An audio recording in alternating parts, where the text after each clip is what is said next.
Donc je voulais vous reprojeter l'image de la Trimurti, de cette triade de dieux, puisqu'on a évoqué Shiva ces dernières semaines. Shiva qui est à droite.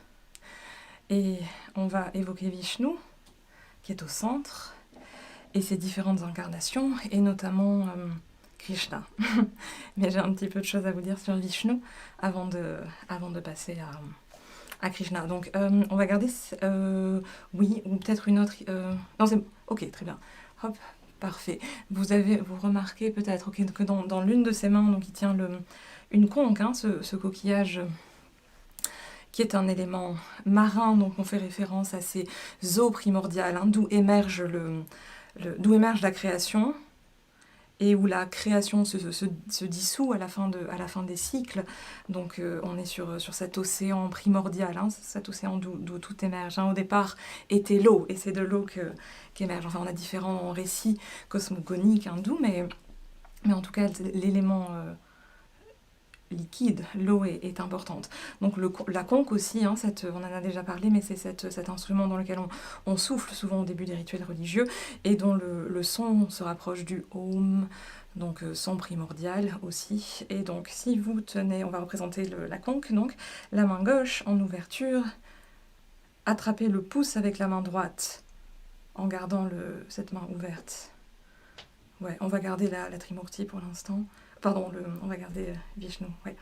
Et rapprocher ici les dernières phalanges de l'intérieur de la main. Et on a du coup le pouce qui vient rejoindre à peu près le majeur. Ouais, ok. Donc on peut le représenter. Et donc on a cette idée de spirale. C'est vraiment j'attrape le pouce, ta-da-da. C'est la manière dont on représente. Ouais. On pourrait s'amuser à le faire de l'autre côté. Non. Ici, attraper, envelopper le bout de la main, de l'autre main et dans le creux de la main. Je sais pas si c'est clair ce que je vous dis. Oui, ok. Donc ce serait plutôt avec la main droite qu'on attrape, mais on peut le faire des deux côtés. Donc on le présente ici, ou là, ou parfois on peut le ramener vers soi ici pour indiquer le fait de souffler dans la conque. Okay. Ou ça peut parfois être représenté juste avec Shikara, ici, et aussi près du visage. Il y a l'une des représentations de Vishnu avec donc la conque ici, et le chakra dont on va parler dans un instant, qui est ce disque, vous l'avez peut-être remarqué sur l'image, qui est ce disque cranté, donc disque tournoyant, que Vishnu fait tourner sur son index. Donc c'est une arme évidemment pour tuer les démons, et c'est aussi symboliquement la spirale de l'éveil, c'est associé à l'idée de cycle. Donc si vous tenez la main, Suchi ici, tous les doigts ensemble sauf l'index, et petit cercle, petit cercle, petit cercle, légère rotation. Ouais, donc on va la voir par exemple sur la main gauche, ici ça peut être une représentation de Vishnu ici qui souffle dans la conque, et avec le chakra de l'autre côté. Ou alors, reprenez votre conque ici d'un côté. Une autre manière de représenter donc cette roue crantée, c'est avec les deux mains, ici en ouverture. Il y en a qui savent? Oui, Sman, c'était ça. Oui, Stéphanie aussi. Ouais, et garde-le en choc d'un côté, ici, et bout des doigts. Ouais, avec l'idée de cette lame, et toutes ces lames ici. Enfin, pardon, c'est l'idée. Donc si on le faisait tourner, on le fait pas tourner, mais c'est... Ouais, ok. Ok, le chakra. Il a souvent une fleur de lotus, l'épanouissement spirituel, souvent une main qui représente, qui protège, et parfois, Gadda, la massue. On le représenterait de la même manière que le conque sous certaines, mais on va le prendre de l'autre côté. Donc Shikara, ici, une grosse massue, symbole de son autorité, et puis qui peut aussi servir d'arme pour lutter contre les démons, ici. Donc souvent c'est ça, la massue repose sur l'épaule ou est proche de l'épaule, donc on le représente comme ça. Ok. Et donc, pour un dieu qui veille à l'équilibre du monde, on le représente souvent en train de dormir. Enfin, dormir. Pas vraiment, mais il est dans plongé dans un état méditatif, disons. Donc ça dépend des récits. Parfois c'est entre deux interventions, entre deux descentes, entre deux incarnations sur Terre. Il se repose, ou alors on raconte parfois même que c'est son sommeil qui produit le monde par la profondeur de son souffle qui maintient le cycle du temps. Enfin voilà, il y a différents récits. Alors, il est sur les eaux, vous voyez cet océan.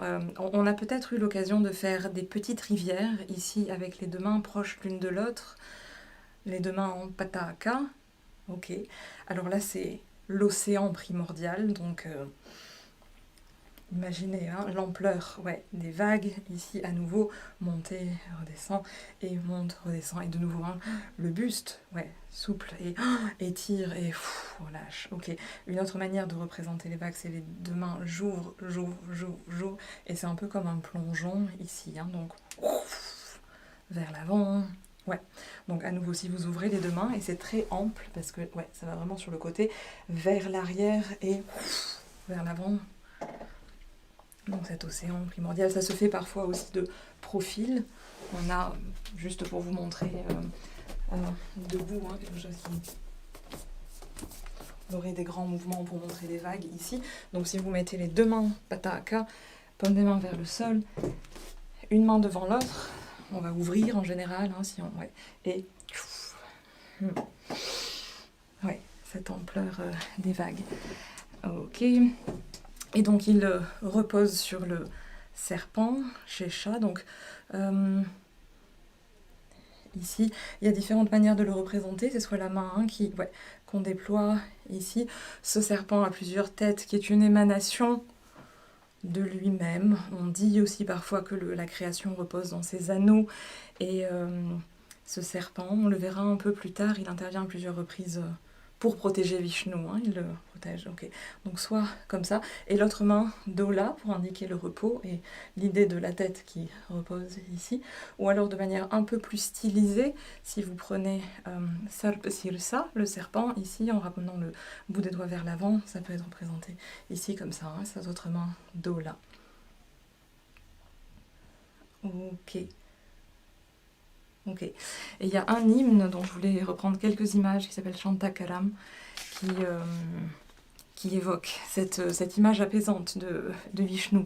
On va représenter ici le lotus. Alors, parmi les mythes, parmi les différentes variantes de mythes sur la création du monde, on a l'idée que Brahma, le créateur, émerge, naît d'un lotus qui émerge du nombril de Vishnu. Tout ça pour un peu symboliser que c'est une divinité mineure. Brahma, on verra pas grand-chose sur lui. On a travaillé un peu sur Shiva, on va travailler beaucoup sur Vishnu. Brahma, on n'en parle pas beaucoup, mais on dit que c'est une émanation de Vishnu. Donc ici, petit doigt, tenu, et je vais partir du centre pour aller vers l'avant, du nombril de Vishnu. Croiser les deux mains ici vers le sol, ramener ensemble et déployer tous les doigts en gardant pouce et petit doigt ensemble. Donc à nouveau, la tige du lotus, ici, main gauche dessus, ouvrez, fermez, déployer, donc de son nombril, né Brahma qu'on représente avec les textes sacrés. Donc ça pourrait être soit Pataka pour le texte, soit Chatura, le pouce à l'intérieur de la main et le petit doigt. Et ici l'idée d'écrit. Donc de son nombril émerge Brahma, à nouveau ça, vers le sol et projeté vers l'avant, croisé, ouvrez, paume des mains vers le ciel, fermez le bourgeon du lotus pour déployer. Qui ? Brahma. Ici. Ok. Donc, en tant que protecteur, il soutient ce monde, on va indiquer Suchi, ce monde. Je reviens au centre, donc c'est vraiment 1, 2, 3, 4. Et je vais relâcher, paume des mains vers moi, monter, monter, monter, monter, et les deux mains en ouverture, un peu vers l'avant. Donc 1, 2, 3, 4. Il est comparable à l'infini du ciel. Ramenez tous les doigts ensemble, le bourgeon ici, mon cou là, près du centre, et je vais ouvrir, ouvrir, ouvrir, ouvrir vers le ciel, déployer. Ok. Mayura, bout des doigts vers l'arrière et montrer le ciel. Donc il y a cette idée de ample, infini, semblable au ciel. Ici. Et on a vu ces postures un peu égyptiennes la semaine dernière, avec une main vers le sol et ici, pour indiquer le ciel, c'est ça. Je peux changer, retourner cette main et monte, j'indique. Ouais.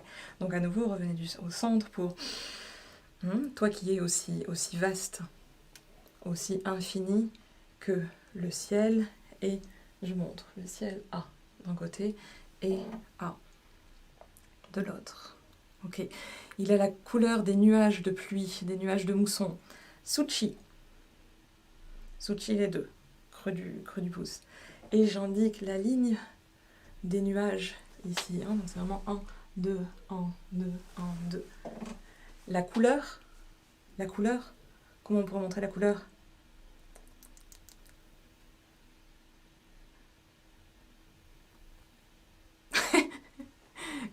Comment Dominique, tu faisais quoi? Tu faisais comme ça, c'est ça? Ouais, vers l'avant. Oui, dans l'idée qu'il est sombre, souvent ça va être utilisé pour l'absence de lumière, ou alors les dieux qui protègent. On pourrait, ouais, sombre comme ces nuages qui chargent le ciel, on pourrait indiquer ça. Qu'est-ce que j'avais vu d'autre? Oui, là, comme la pluie, Sman? La pluie avant les... Ok. Da. Oui, par exemple, ok. Je sais pas s'il y avait autre chose, il y avait une autre proposition ou pas? Sombre. Oui, pourquoi pas. Pourquoi pas. Mais je pense que l'idée de vision serait tellement importante que... Ou alors il faudrait rapidement descendre peut-être pour libérer le regard. Ouais. Chatura, ici, celui qu'on a utilisé pour les écritures. Ouais, paume des mains vers soi. Une main ici. Da. La couleur. Ça peut aussi être utilisé pour la beauté associée à la couleur. Krishna, en général, enfin Krishna, Vishnu, sombre. Les jeunes filles, au teint de lune, au teint pâle comme la lune. Paume de la main. Krishna, sombre, comme les nuages, paume de la main vers soi. On a cette distinction entre les deux, c'est vraiment une convention. Ouais. Ok, et ensuite, le corps. Donc lui, dont le corps est bleu comme ces nuages, et j'ouvre, et à la pas de main, déploie, et j'ouvre. Ok. On termine donc sur les nuages. Les nuages, amoncelés, la couleur sombre de ces nuages, qui est celle de son corps, de sa peau, relâchée, et dos de la main vers la joue, montrer, tadada, ouvre, et... Oui, on va terminer sur ça, et on continuera un tout petit peu. Ensuite, il y a quelques images supplémentaires que je voulais vous montrer sur Vishnu. Joignez les mains, 7, 8, et ta, et ti, na, karatak te, ta, et ti, na, karatak dit, na, kita, ta.